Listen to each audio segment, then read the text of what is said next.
Hello, welcome to my 5th tutorial. I seem like I'm on a roll now, so I thought I would start the production side. So I keep saying go back to my first tutorial, but I think I'm just going to do it for each video now, just to show each person who comes onto these videos.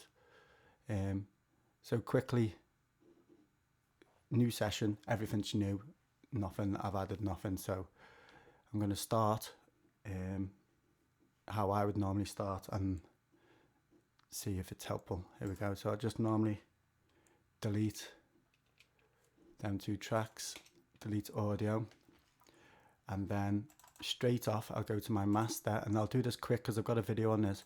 I'll load an EQ8. If you need to know this more, just go and watch the first tutorial.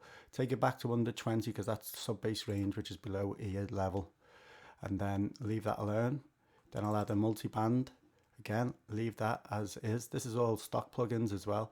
Now this is where I'm only on the other videos that I use stock plugins, but if you've got some waves or whatever, then this is what this is going to be. So, because this is actually going to be one of my tracks. It's a C1 comp, again, just leave that. And then I go back to audio. Just one of their compressors, leave. 2 compressors, leave. Glue compressor, leave. And then I'll just use Ableton's limiter for this, and then that's it. And that's my mastering channel set up. I don't touch none of them parameters yet, so I'll leave that. That's to the side. That's that in that column there, mastering. So if you just click on that, see there's all my stuff there.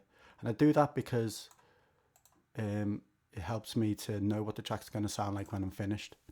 I'm not saying don't get your track mastered, but this is the best way for me to finish my track and know how it's going to sound at the end, because if I don't do that, then normally when you add them all at the end, all sorts of problems arise for me anyway. So this is me starting out a track. I haven't even named it yet at the top there. So straight off I'll do a kick. So I'll just go to my samples, kick loop, pre-prepared some of it just not to bore you. And this is the one I've gone for. So this is the very first video, and it's only going to be about the kick and setting it up. Right now that level there, just -4, I'm happy with. Obviously when you're picking your kick, pick the kick that you like the sound of. Just that's all it is. There's no, it's not complicated.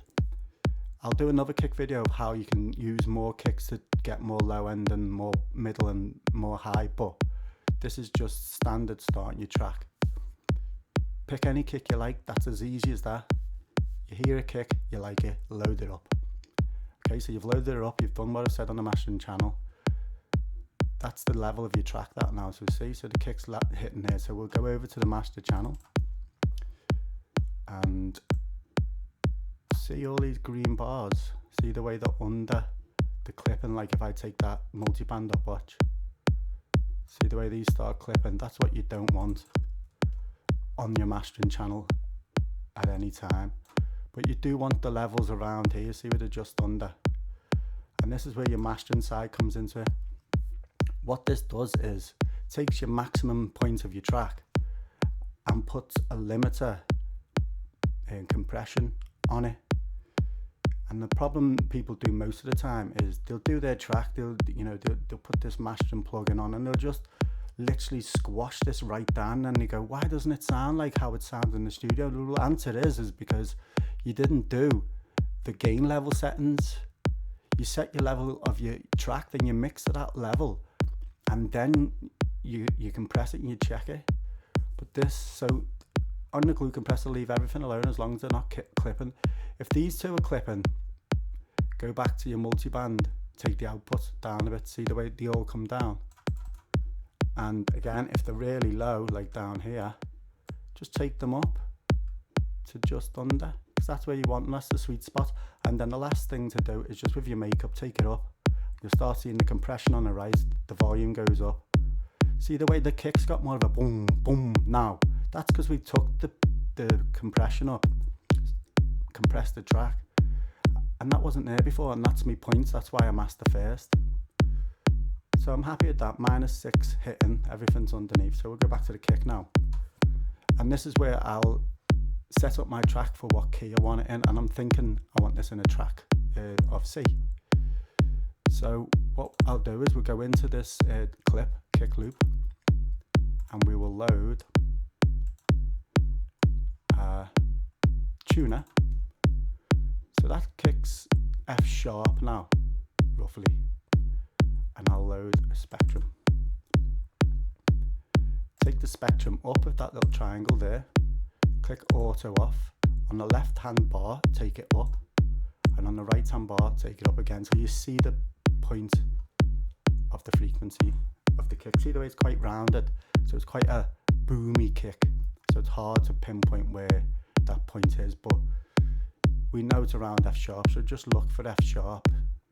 See there, F sharp 0, so this kick's quite low. It's in the first octave in F, and I want it in C. So from F sharp there, how many semi-octones is it to go up to C, because I want it higher? So we'll go to the right, 1, G, 2, G sharp, 3, A, 4, A sharp, 5, B, 6, C. So that's 6 semitones up. So I'll go back to the audio, and in this part here, I'll go up 6 semitones.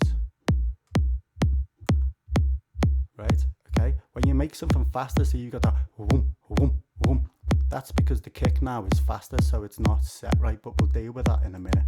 So we go back to our thing. So we're in C now, see, just under, but we're not tuned. And if we go over here, find C, there we go. So we're in C, that kick is in C now. We just need to tune it up a bit, because it's dropped low on the tuner there. So we'll go and do that, and how we do that is go back to the clip. On detune, just take it up a couple of notches till your tuner starts reading C. A couple more, maybe that.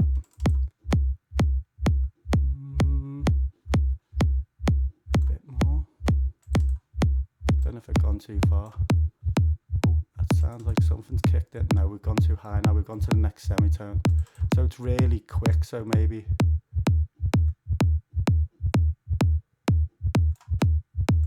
Oh, it's got. I've moved the wrong thing up. That's why. Okay. There we go. C, green. See it? Green. Okay. So now that kick is in C. So I'll make my track to C scale now.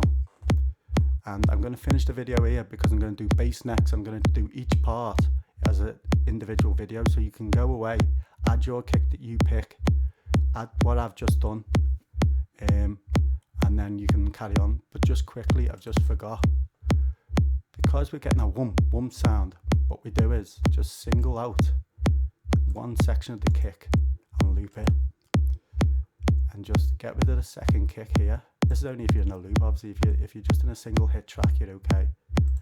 Put in a warp marker, and there we go. Here it's gone. Here the whump's gone. Watch.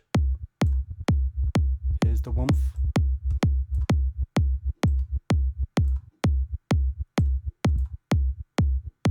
There we go. That kick's set now in the key of C, ready for the bass. And we'll just check our master. -6 on the overall compression, and everything's in the green. So I hope that helps. That's how I start my track with the kick. The next is the bass. Please go and follow. Oh, we need to name it. Let's name this track as